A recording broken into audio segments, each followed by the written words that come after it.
मुद्दा में एक बार फिर आपका स्वागत है। आस्था के नाम पर धंधा करने वाले जब आस्था पर ही चोट करने लगे तो उसका अंजाम वही होता है जो आजकल विवाद का विषय बन रहा है। अब राधे मां पर जितने आरोप लगे हैं उसके बाद उन्हें थाने के चक्कर लगाने पड़ रहे हैं। जल्दी उन्हें कोर्ट कचहरे की परिक्रमा भी करनी पड़ सकती है। राधे मां से जुड़ा एक और विवाद सामने आया है जिसमें देव भक्ति की मशहूर आरती ओम जय जगदीश हरे को तोड़ मरोड़ कर अपनी महिमा बखान करने का जरिया बनाया गया है। क्या है ये पूरा मामला, इस पर बात करेंगे अपने खास मेहमानों से, लेकिन पहले रिपोर्ट में देखिए।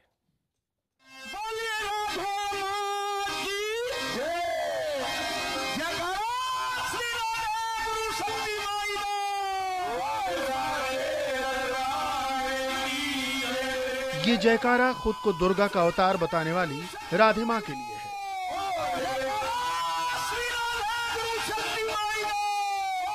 ये जयकारा लोगों की आस्था पर कुंडली मारकर बैठ चुकी राधे मां के लिए है। ये जयकारा उस महिला के लिए है जिसके खिलाफ मुंबई के 2 अलग अलग थानों में संगीन आरोपों में केस दर्ज हो चुके हैं।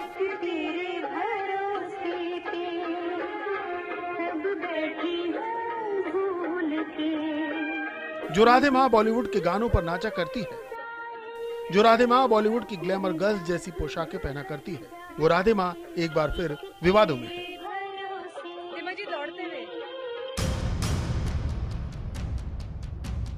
इस बार विवाद की वजह है एक भजन।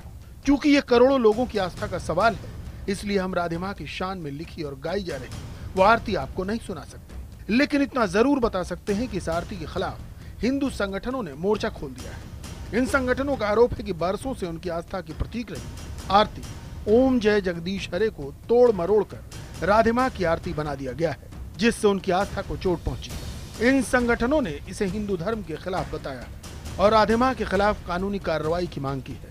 क्या राधे मां की आरती अब मुसीबत की आरती में बदलने वाली है? Bureau report, IBN 7। अब आरती पर हो रहा है विवाद, इसी पर बात करने के लिए हमारे साथ मौजूद हैं हिंदू महासभा के ओम जी महाराज, धर्मगुरु महंत नवल किशोर दास जी और महामंडलेश्वर मार्तंडपुरी। और साथ ही साथ इस बहस में सबसे पहला सवाल मैं ओम जी आपसे पूछना चाहता हूं, किसी व्यक्ति की जब आरती की जाती है तो उसे देवतुल्य माना जाता है, क्या आप मानते हैं कि राधे मां देवी का स्वरूप है? एक तो सबसे पहले मैं सभी दर्शकों को भगवान श्री कृष्ण की कृष्ण जन्माष्टमी के लिए उपलक्ष्य में मैं बधाई और शुभकामना देता हूं।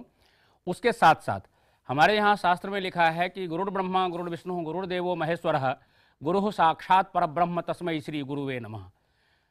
जो आप आरती अभी दिखा रहे थे, नहीं टॉपिक पे आई आप? मैं टॉपिक पे हूँ, आप मुझे पूरा बोलने तो दीजिए। ये जो आरती आप दिखा रहे थे ये आम दिनों की आरती नहीं है, ये आरती हमने देखा हुआ है। ये सिर्फ गुरु पर्व वाले दिन, गुरु पूर्णिमा वाले दिन भक्त गाते हैं गुरु सवाल का जवाब नहीं दिया। देवी दुर्गा की अवतार है राधे मां, आप मानते हैं कि नहीं? मैंने तो पहले कई बार मैं कह चुका हूं कि मेरी गोरी राधे मां काली भगवती हैं। जिन लोगों ने मेरे पूरे हिंदुस्तान में मेरे खिलाफ मेरे पुतले जलाए, मुझे फर्क नहीं पड़ता। हमारे यहाँ शास्त्र में लिखा है, मार्कंडेय पुराण में लिखा है। नहीं मतलब आप अवतार मानते हैं उनको भगवान का? मैं देवी का अवतार है राधे मां। देखिए, मैं देवी का अवतार नहीं मानता उनको, वो देवी की भक्त हैं। उन्होंने कभी कहा भी नहीं है कि मैं देवी का अवतार हूं।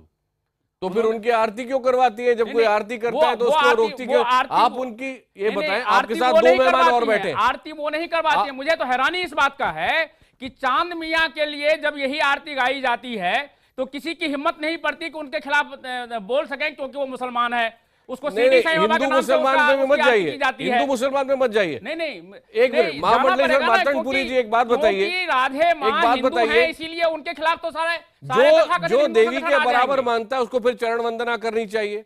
फिर राधे मां की बाकायदा चरण वंदना करें आप ओम जी। नहीं, हम तो देखिए, हमारे यहाँ हम तो मार्कंडेय पुराण में कहा है कि या देवी सर्वभूतेषु शक्ति रूपेण संस्थिता नमस्तस्यै नमस्तस्यै नमस्तस्यै नमो नमः। तो हम तो नमस्कार करते ही हैं। हम तो हर अभी नवरात्रि आने वाली है, हम कन्याओं का पूजन करते हैं, उनका चरण धोकर के चरणामृत लेते हैं। ये हमारे लिए कोई नई परंपरा नहीं है, हम तो करते ही हैं। लेकिन साथ साथ मुसलमानों के लिए आरती गाई जाती है, उसको शेषशाही बनाया जाता है, चांद मियां को बनाया जाता है, तो कोई नहीं बोलता क्योंकि वो मुसलमान है। और हिंदू मुसलमान का मामला ही नहीं है। तो उसके लिए महामंडलेश्वर मार्तंडपुरी से मेरा सवाल है कि क्या एक व्यक्ति अपनी इस तरह से पूजा करा सकता है? ओम जय जगदीश हरे कितनी पीढ़ियों से एक इतनी महत्वपूर्ण चीज है जो हम पूजा में उसके लिए इस्तेमाल करते हैं, इसको भगवान मानते हैं। मार्तंडपुरी जी, क्या कोई भी उसका इस्तेमाल कर सकता है? एक मिनट, पहले तो आप यह जान लें कि आरती होती क्यों है। आरती शब्द का अर्थ है आर्त का नाश, संकट का नाश। और हमारे यहाँ जब मातृदेवो भव, पितृदेवो भव, गुरु देवो भव, राधे माँ को अगर आपने माँ कह लिया तो आरती, अभी मैं जलगांव में था, मेरी 10 जगह कम से कम मेरी आरती हुई, तो मैं देवता थोड़ी हो गया उससे।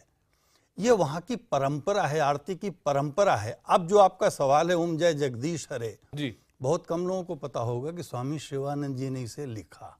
वो पंजाब के थे और इतने वर्षों में जितने भक्ति के गान इतने आने शुरू हुए हैं जो एक दूसरे की अनुकृति पर, ये तो कम से कम ओम जय जगदीश हरे की कॉपी आप दिखा रहे हैं। यहाँ तो फिल्मी गानों पर बहुत से कार्यक्रम होते हैं। नहीं, लेकिन आरती ये जो पूरी पैकेजिंग है ना मार्तंडपुरी, ये अलग है, एक सेकंड, ये अलग है। उसी तरह के कपड़े पहनना जैसे कि देवी पहनती हैं, तो देवी का स्वरूप देखिए उनके वेबसाइट पर भी आप जाकर देखें तो कोशिश वही है भगवान के बराबर दिखने जा सकती है। देखिए हर व्यक्ति में देवत्व है, आकाश जी आप में भी है।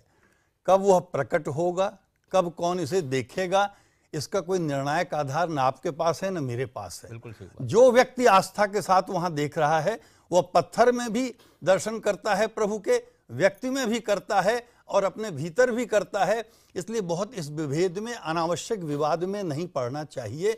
आरती अगर मन के भाव से हो रही नहीं, लेकिन एक सेकंड आकाश जी, एक ही भक्ति का भाव रोटी के एक टुकड़े को प्रसाद बना देता है, पानी को चरणामृत बना देता है। उस भाव को अगर भाव है, वहां कहीं पर भी आपका भाव है तो वहां तर्क काम नहीं आता, तर्क बुद्धि काम नहीं आती। आस्था के आगे तर्क कुछ नहीं है। नवल किशोर दास जी एक बात बताएं, विश्वास दूसरा अपने आप को भगवान के रूप में प्रस्तुत करना और उसी तरह लोगों से पूजा करवाना, ये सही है? देखिए भैया, इसमें युग का प्रभाव है। हम तो केवल इतना कह सकते हैं कि हम साधु संतों का, धार्मिक लोगों का एक ही काम है कि हम अपनी परंपरा के अनुसार लोगों को परमात्मा की प्राप्ति का मार्गदर्शन कराएं। पहले के सदगुरु संत लोग यही बताते रहे हैं।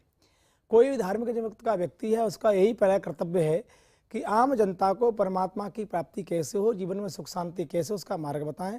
और हमारे संतों ने अपने को भगवान नहीं कहा, भगवान के भक्त कहा है। हमारे यहाँ भगवान के भक्तों की एक बड़ी प्राचीन परंपरा है, तब भी थे आज भी हैं।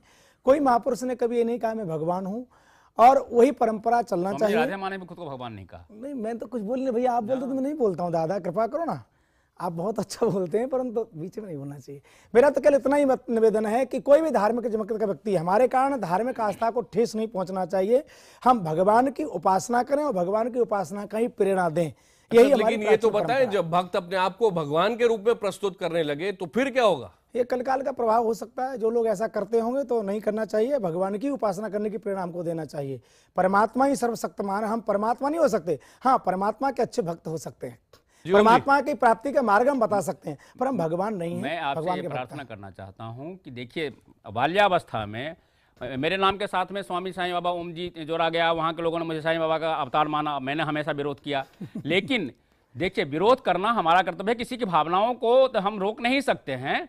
शास्त्र में लिखा है विश्वास एवं फलदायक, विश्वास फल को देने वाला होता है। और यदि किसी के प्रति विश्वास बढ़ाने से, यदि धर्म की, व्यक्ति की, जैसे स्वामी मार्तंडपुरी जी महाराज ने कहा कि आरती का अर्थ होता है दुख का वो नाश करने वाला होता है। यदि उस आरती को गाने से, उसमें कहीं भी राधे माँ की आरती में कहीं भी जय जगदीश हरे शब्द नहीं है। वो ट्यून जरूर है, तो ट्यून तो कोई भी, तो म्यूजिक है, उसका इससे कोई लेना देना नहीं है। ऐसे लोगों के कारण जो वर्तमान में हो रहा है उससे धर्म को क्षति हो सकती है, उन्नति नहीं हो सकती। नहीं, इसमें क्षति की कोई बात नहीं है। मैं इसमें ये सिर्फ मर्यादा का उल्लंघन किसी को नहीं करना चाहिए। कोई मर्यादा का उल्लंघन नहीं है। हमारी जो परंपरा रही है शुरू से, हमने अपने गुरुओं को हमेशा ये कहा है कि वो गुरु गोविंद दोऊ खरे काको लागू पाए, बलिहारी गुरु आपनो जो गोविंद दियो मिलाए। जब गुरु को इतना बड़ा स्थान दिया गया है, तो उनके जो शिष्य हैं, यदि वो अपने गुरु की प्रशंसा करते हैं तो उसमें कहीं कोई दोष इसलिए नहीं है। प्रशंसा को कहाँ कोई मना कर रहा है? प्रशंसा करना मना थोड़ी भैया। राधे माँ ने कभी भी नहीं कहा कि मैं देवी का अवतार हूं। राधे माँ ने कभी, और आरती में भी कहीं यही नहीं है। लोग आरती गाते हैं, हमारे शिष्य हैं, स्वामी जी के शिष्य हैं, महामंडलेश्वर नवल किशोर जी के शिष्य हैं, तो वो उनका चरण स्पर्श करते हैं। इसका मतलब ये नहीं है कि वो उनको परमात्मा मानते हैं। गुरु के प्रति आस्था रखना उसका कर्तव्य है। नहीं, लेकिन शिष्य हो सकते हैं, भगवान थोड़ी हो जाएंगे। महामंडलेश्वर जी, आपसे, मातनपुरी जी, आपसे एक चीज मैं पूछना चाह रहा हूँ, और वो ये कि सारी जो भक्ति की प्रक्रिया है उसमें यह है कि आम आदमी की समझ में नहीं आता है कि निराकार ब्रह्म क्या होता है। तो आप शुरू में उसको आकार की तरफ ले जाते हैं और फिर धीरे धीरे उसको सूक्ष्म रूप की तरफ ले जाते हैं। लेकिन यहां तो सारा मामला शुरू भी होता है कि मैं भगवान जैसी हूं और ये कपड़े हैं और यही आकार सब कुछ है, और वहीं खत्म हो जाता है। देखिए, एक बहुत साफ सी बात है कि गुरु शिष्य और ईश्वर के बीच का एक सेतु है, एक पुल है। गुरु का एक हाथ ईश्वर के हाथ में होता है, दूसरा शिष्य के हाथ में होता है, दोनों को जोड़कर वो पहुंचाता है। जो भी गुरु ईश्वर के रूप में अपनी पूजा कराने लगे या शिष्यों के गले में अपने फोटो की माला डालने लगे, वह गुरुत्व के पद से नीचे आता है, क्योंकि हमें केवल प्रभु की फोटो, इष्ट की फोटो देने का अधिकार है, अपना फोटो की पूजा कराने का अधिकार हमें नहीं है। भक्त करता है, हमें कायदे से प्रभु की ही पूजा करानी चाहिए, प्रभु के रूप में पूजा करानी चाहिए, प्रभु की पूजा होनी चाहिए, व्यक्ति की पूजा नहीं होनी चाहिए। यह एक तय बात है, शास्त्रगत बात है। और कोई भी जो वास्तविक गुरु होगा, यह देखिए आज हो किया गया, जो बात हम लोग ईमानदारी से नहीं कह पा रहे हैं कि धर्म का बहुत बड़ा भाग प्रदर्शन और बाजार के हवाले हो गया है, और यह उसी का परिणाम है कि आज प्रदर्शन के कारण ही भक्त जाता है। जहां ज्यादा भीड़ होगी, जहां गाड़ी बड़ी होगी, जहां प्रदर्शन बड़ा होगा, भक्त भी वहीं जाता है। ये उसका हिस्सा आपने बन बहुत गया बड़ी है। और बहुत महत्वपूर्ण बात बोली। दोनों मेहमानों के पास जा रहा हूं 30-30 सेकंड के लिए। ओम जी, पहले आप। मैं इसमें सिर्फ इतनी सी बात में जोड़ना चाहता हूं कि देखिए, हमारे एक बड़े अच्छे मित्र थे भगवान रजनीश, वो अपने आप को साक्षात भगवान कहते थे, और वो अपने शिष्यों के गले में अपनी ही मूर्ति की माला पहनवाया करते थे। राधे माँ जी ने अपने किसी भी शिष्य के गले में अपने मूर्ति की माला नहीं पहनाई है। तो ये बात अरे ये तो पूरी भगवान ब्रांडिंग रजनीश है, पे वो लागू तो पूरी होता है, इन पे पैकेजिंग नहीं है। वो तो प्रोडक्ट बेचा जा रहा है, पूरी पैकेजिंग है वहां पर। नहीं। बाकायदा एक प्लेटफॉर्म सजाया गया है, वो पार्टियां उस तरह से आयोजित की जाती है, उस तरह की तरह से ये पूजा आयोजित यहाँ पर की जाती है। तो नहीं, ये प्रोडक्ट तो आध्यात्मिक चीजें बेच रहे हैं, इसमें तो कोई बुराई नहीं है। आध्यात्मिक चीजों को बेचना कोई बुराई नहीं। दूसरी बात, जहां तक स्वामी जी ने कहा प्रचार, देखिए कल हमारे भगवान श्री कृष्ण की जन्माष्टमी है।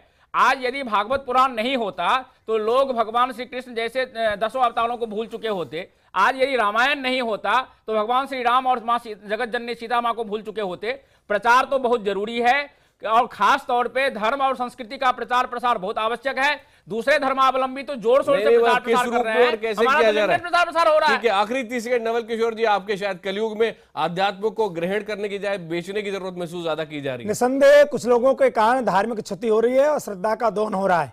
समाज को बड़ा सावधान और सजग रहना चाहिए। विशुद्ध रूप से परंपरागत आस्था के अनुसार हमें परमात्मा की उपासना ही करना चाहिए, किसी व्यक्ति की पूजा नहीं करना चाहिए। यही सत्य है जीवन का। और जहां हमारी श्रद्धा का दोहन होता हो, सजग रहना चाहिए। घुमा फिरा करके किसी व्यक्ति को महिमा मंडित करना धर्म के विरोध में है, अनुकूल नहीं हो सकता। इसलिए केवल परमात्मा की ही आराधना करें। व्यक्ति माध्यम हो सकता है, भगवान नहीं हो सकता। आकाश जी, मैं एक चीज इसमें जोड़ना चाहता हूं। मेरे पास समय समाप्त हो गया, जल्दी से। देखिए, हमारे जितने भी संत गण हैं, अभी हम नासिक से होकर के आए हैं कुंभ से। संत लोग कभी भी नीचे नहीं बैठते। जितने भी महामंडलेश्वर हैं वो एक आसन पर बैठते हैं, वो अपनी महिमा मंडन करते हैं। तो वहां पर कहां कोई तो उसका वहां पर शंकराचार्य हमारे परम पूज्य शंकराचार्य, जब तक उनका सिंहासन नहीं लगेगा तब तक वो बैठते नहीं वहां, और उनके सिंहासन के नीचे दूसरा संत बैठेगा। तो महिमा मंडन तो हर जगह हो रहा है। आप राधे माँ तो कहीं किसी के ऊपर में जाकर के नहीं बैठती। श्रद्धा का दोहन नहीं हुआ, शोषण नहीं हो रहा, आपने देखा है, दिखावा नहीं हो रहा, नाटक नहीं हो रहा। नहीं, दिखावा भी तो दिखावा ही है। कोई भी करता हो, हम किसी के हमारे यहाँ नहीं बोलता। गुरु ग्रंथ साहिब में लिखा है कि जो श्रद्धा का दोहन नहीं होना चाहिए। कहे नानक सुंदर मनाता है मन साची जान। यदि आप अपने आप को ऊपर दिखाते हैं तो अहंकार का प्रदर्शन है। ये अहंकार प्रदर्शन यदि बाकी साधु लोग कर रहे हैं तो यहाँ तो ये कुछ भी नहीं करें। ये तो चौकी में भी आपने देखा है, आपने टेलीकास्ट भी किया है, वो नीचे बैठ करके उनके वो चौकी करती है। यहाँ तो कहीं अहंकार प्रदर्शन भी नहीं है। मैंने किसी को भी, कोई भी करता है श्रद्धा का दोहन हो तो ठीक नहीं हो, निंदनीय है। कोई भी करे, श्रद्धा का दोहन नहीं होना चाहिए, श्रद्धा को उसका वो महिमा मंडित नहीं करो, परमात्मा का महिमा मंडित करो, श्रद्धा का दोहन को भी यदि हम बिल्कुल समय समाप्त हो गया। मैं जानता हूँ कि बहस ऐसे जल्दी समाप्त हो सके। सभी मेहमानों का धन्यवाद। ओम जी, हमारा परम कर्तव्य है। मैं नवल किशोर दास जी और महामंडलेश्वर बातनपुरी जी, आप सबका बहुत बहुत धन्यवाद।